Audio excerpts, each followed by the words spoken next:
After my wife and I got married, we decided to spend our honeymoon in Ireland. We rented a small cottage in a rural village in the south of the country.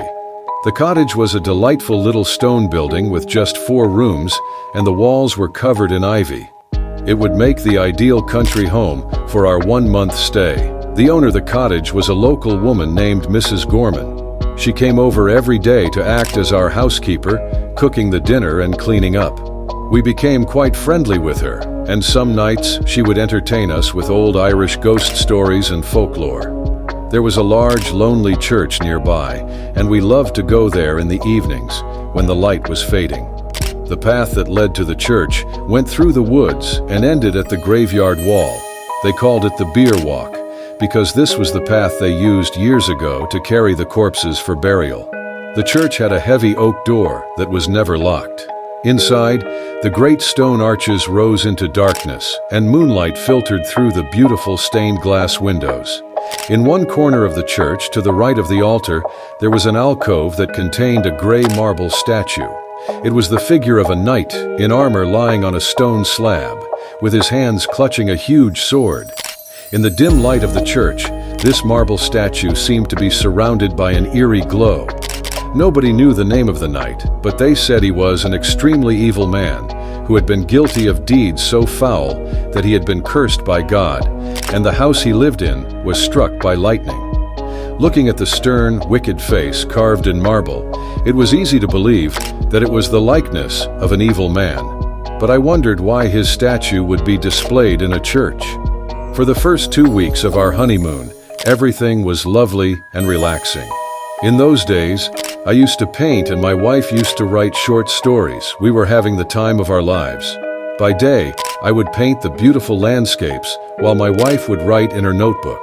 By night, we would sit by the fire and listen to tales about the banshee, the Dullahan, and all manner of strange things that walked in the night. Then, something changed. Mrs. Gorman came to us one day, and her face was very grave. She announced that she had to go away for a few days, but she wouldn't say why. My wife wasn't happy about this at all, because now she would have to cook the dinners and wash up the dirty dishes. I kept pestering Mrs. Gorman about her reasons for leaving, and eventually she gave in. "I suppose I should tell you," she said in a low voice. "There are some legends about this house. They say there were many evil deeds done here. The things I've heard are enough to make your blood run cold. If you've been down to the church, you may have seen the big marble statue beside the altar." "You mean the knight in armor?" I said.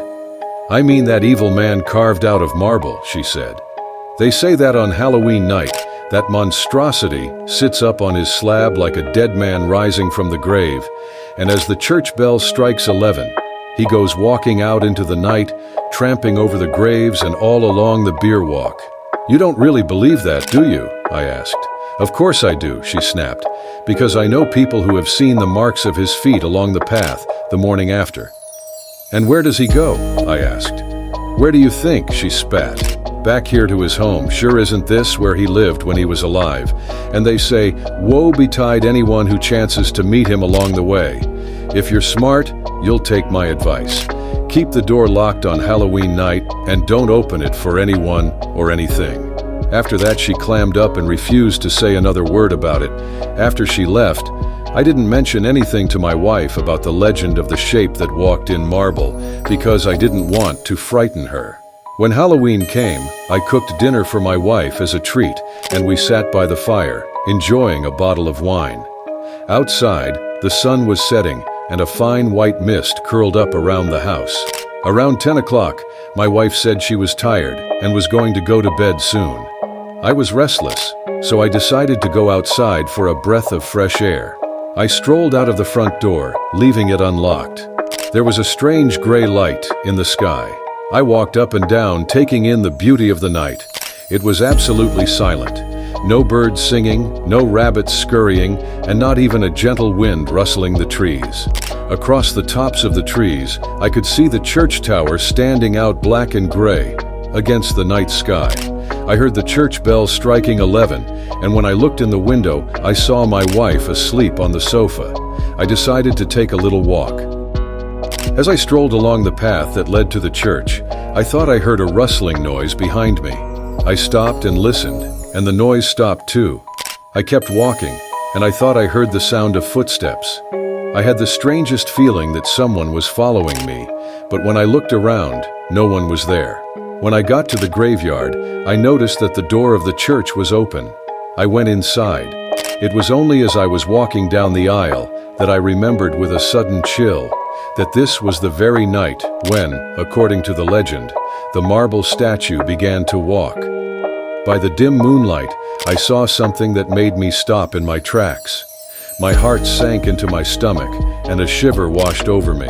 The marble statue was gone. The stone slab was bare. Was I going mad?